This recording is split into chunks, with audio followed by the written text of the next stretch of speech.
Hello everyone and welcome to my channel. Today we're going to be painting up Deamonettes of Slaanesh from the starter box set.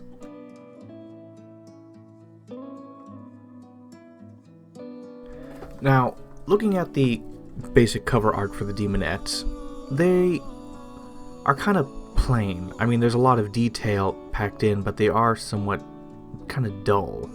One of my subs who, I'm sorry, but I can't pronounce her name. If I heard it, I'd be able to say it, but written I can't, pointed out that the Deamonettes of Slaanesh are pretty, I guess you could say bland, like undistinctive. There's not much flavor to them. And looking closely at these images, I can pretty much see, like, there's a lot of detail and stuff there, but I can understand why they seem unremarkable, essentially. I don't know, they don't pop out. There's a lot of depth and detail in this heavy metal painted models, but they're missing something. And so he is right on that. I mean, these models are not, I don't know, the paint scheme just looks overall like a little bland and like it blends into the background.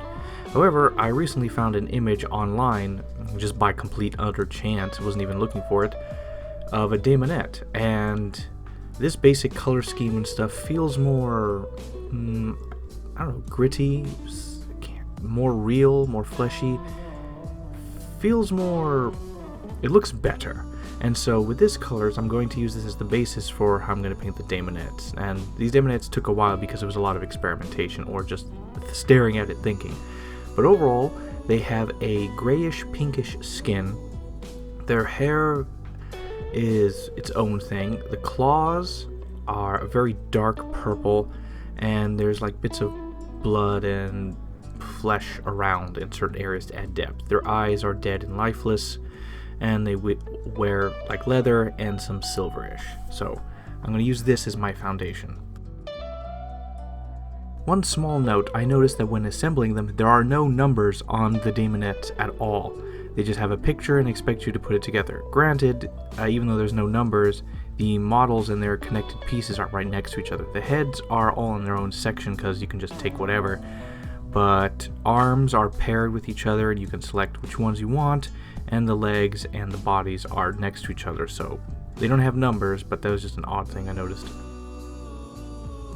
And for priming, all the models are completely assembled, and I'm going to prime them with general purpose gray car primer from Bright Touch, using some 3D printed bases of mine that have the Slaanesh symbol in the center. I want to go for like marble flooring for these models. I don't know, I think it would fit good.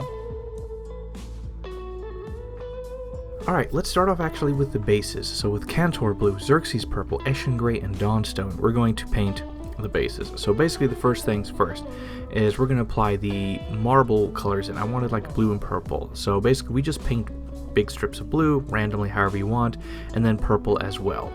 Simple, easy. And then once that's done, we're going to take a baby wipe. Now this is a small piece of a baby wipe, but basically you have to stretch it out a lot. And this takes a while, by the way.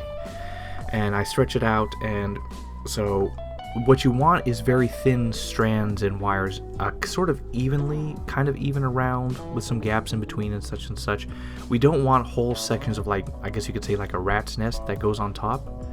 And so we apply the the wipe on top, make sure it's all stuck in there. I use a rubber brush to make sure it's tight around the area stuck into the tape, and then I use Eshin Gray and I airbrush the whole thing. And so the thin strands of the baby wipe should protect the Cantor Blue and Xerxes Sun underneath. And then once that's done, I use Dawnstone as a brighter gray, and then just airbrush small sections of it to try to add like a dark gray to a light gray highlight in there. And then I remove it. And then after removing it, I wash and rinse it with water and use my thumb to help remove a lot of the strands that may have gotten stuck on.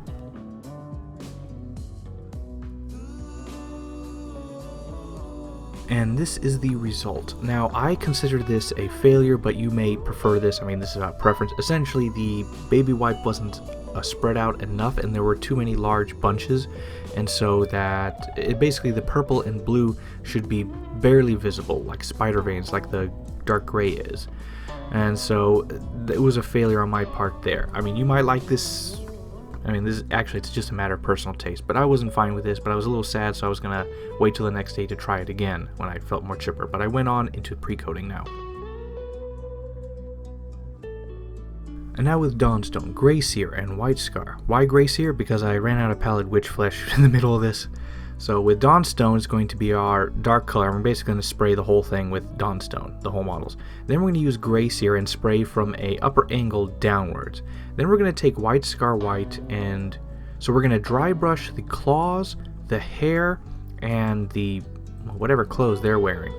And then we're going to take Lamian Medium mixed in with a little bit of the White Scar and apply like these flat, straight lines on their skin, their flesh, their faces, the lines of their eyebrows and skulls, their jaws, their shoulders, their open places of flesh, the front of their legs and stuff like that, just to create solid places of color and light.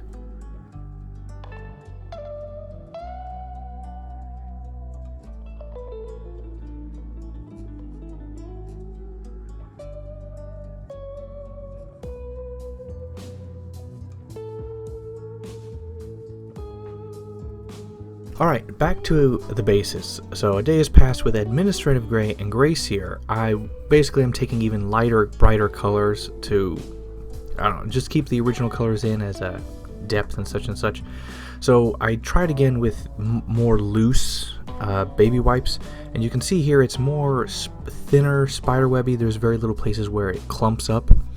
And basically I just airbrush the thing with Administrative Grey, and then I do a light airbrushing with Grey Seer to get into some areas so some parts will be even lighter. The point that I'm not using pure white is because there's something wrong with pure white paints where it comes out like airy, like this weird like grainy thing, and so these off-whites don't have that problem, and so that's why I use off-whites when I airbrush.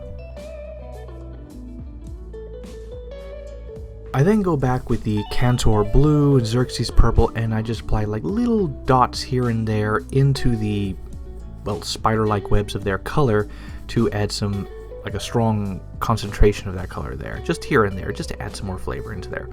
I then go with Liberator Gold, and then I just apply little, like, lines of it. Eventually I do it in line with like the spider webs have like a flow, and so I kind of draw very thin little specks of lines along with the flow, and it looks pretty good.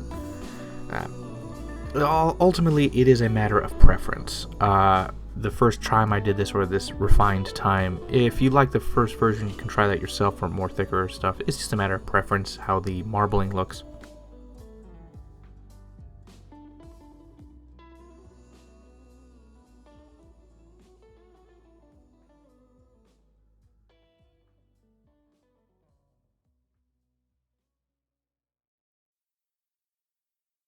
And then with Liquitex Gloss Varnish, we're going to apply two coats of gloss varnish onto the bases. This might have been done a little bit better with an airbrush. Maybe it would have flowed into the places better or stuff. I don't know. I can still see a little bit of the print lines of the models in with the Liquitex Gloss Varnish. But, well, live and learn. Alright, now for a mix with Air Ulthuan Grey, that's the good non-clumpy version. I mixed in a little bit of Cadian Flesh Tone into it until it became a light gray pinkish color, and then I added some matte varnish in to maintain its consistency. And then I applied this all over their skin and flesh, and so it was thin enough that it could be seen through, you could see the undercoating underneath just a little bit.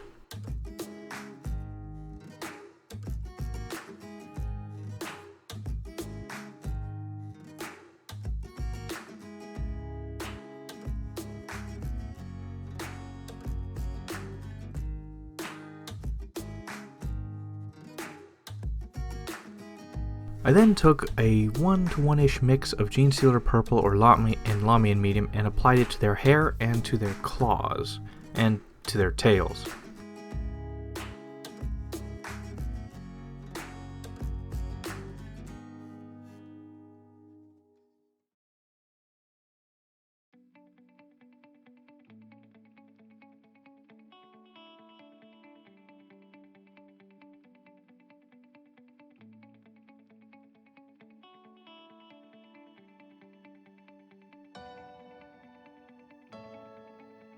Alright, now for some oil paints. We're going to take magenta and darken it a bit with lamp black and mix in mineral spirits to create a wash.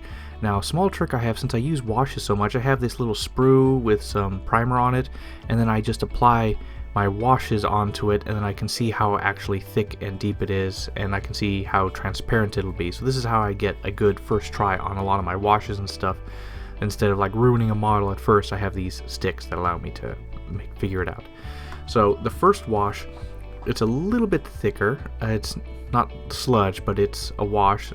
I apply it to the hair and to the claws, and then once that's done, I then remove it with a makeup sponge. And then I do the same thing. So some of the Deamonettes, their legs have like these scales and stuff, and so I apply it to these scales and then I wipe it off. And then what I do is I decide that the skin is a little too dead and lifeless. Not much going on. So I add more mineral spirits into my mix of magenta and lamp black mix, and I dilute it heavily, and then I apply it all over the Deamonette's skin. And then I let it dry. A hair dryer kind of helps a bit. And then I wipe that off, and it looks good. The coloring goes into the small details of their faces, their clavicles, I think? Yeah, and other things, and so this adds some character and depth to it. And then I take a pure paint, just a little bit of mineral spirits mixed in with magenta and lamp black, so this is an actual paint, and then I apply it onto all their claws, and then I wipe it off. And so this isn't a wash, this is actual paint, and then I remove that. And I probably should have added more black into it to make it much darker. It pretty much looked the same as their hair and flesh.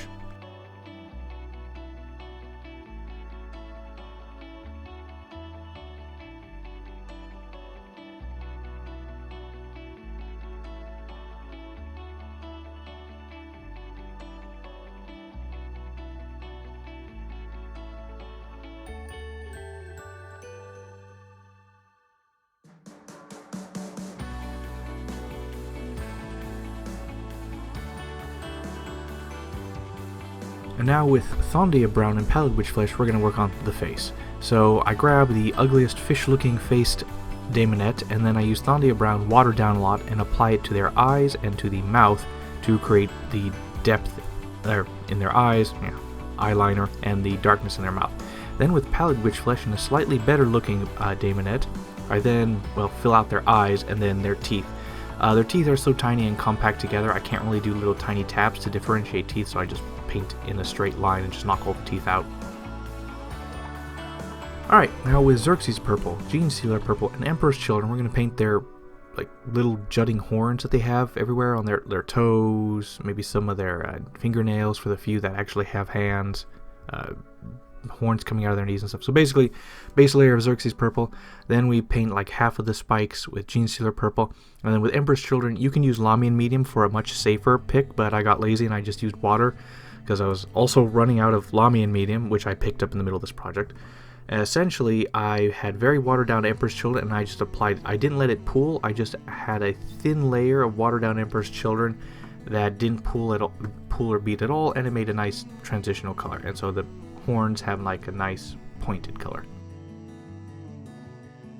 Alright, so with Mournfang Brown and Lamian Medium, mixed sort of 1-to-1-ish, we then apply this to their clothes, and then many of them have like this leg thingy.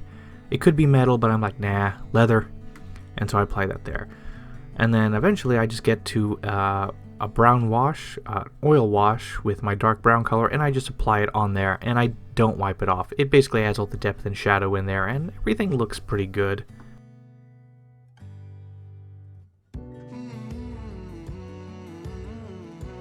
Alright, then with black, magenta, and white oil paints, I'm going to paint their loincloth thingies and the banner.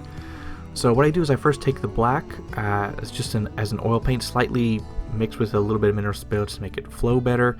I applied into the exact folds of the banner and their cloths. Then take magenta as a paint and then apply it all over.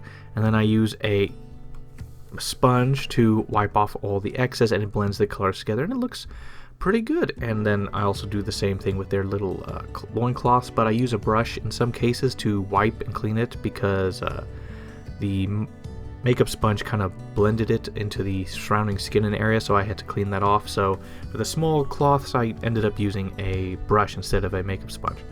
And then what I did was I mixed some white with the magenta and created a much lighter color, and so this was actually my first time I really got to experiment with some oil paints.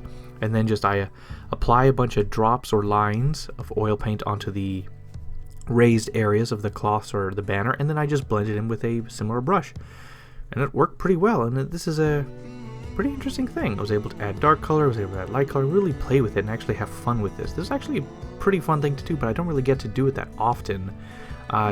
Don't really have many opportunities to try this, but on this banner, it made it look good. It made the banner feel more lifelike and had more depth in it.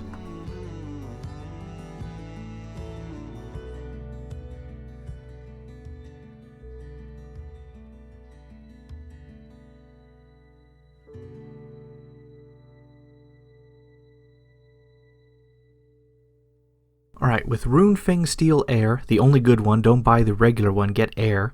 And then with Carbon Black, Liquitex Ink, and then Gloss Varnish, we're going to make a little mix. Basically, we're just going to add a small amount, less than a drop of the Carbon Black into the, into the Runefang Silver, and then add in the Gloss Varnish to make, well, it shine better, because for some reason this process ruins the shine from the metals.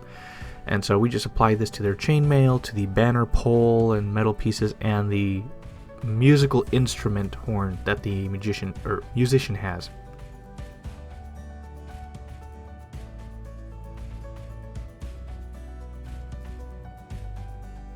However, that was a mistake. I should have done this step first. So with AK Interactive Ultra Matte Varnish, I glued the models onto the bases to make them easier to hold, and then I just applied the Ultra Matte Varnish onto all of them.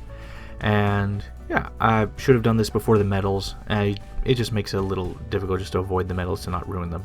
I then, with the same stuff, make a new wash, but with transparent light sienna. This makes a light burnished gold color, and I applied it to all their anklets, ringlets, necklaces. They have a lot of little trinkets here and there. I didn't want it to be pure silver because I don't know, it just looked dumb. And so for her large claws, this color should have had a bit more depth, but for the regular guys, I mean, it looks fine.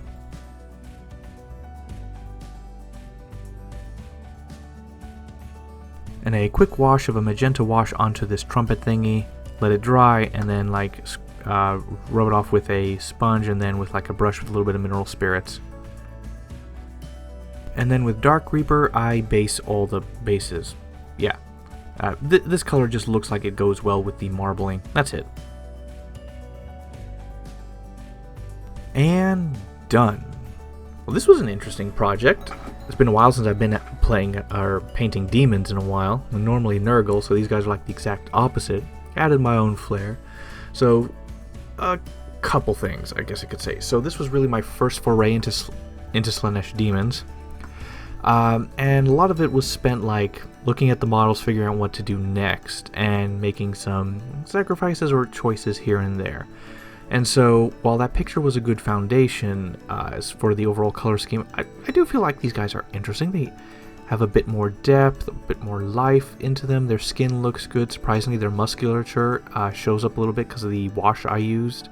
Very thin, which I rubbed off with a sponge and with a brush, like sort of like dry brushing with mineral spirits, and only in their deep crevices of their musculature can you see some of the wash. So that really helped. So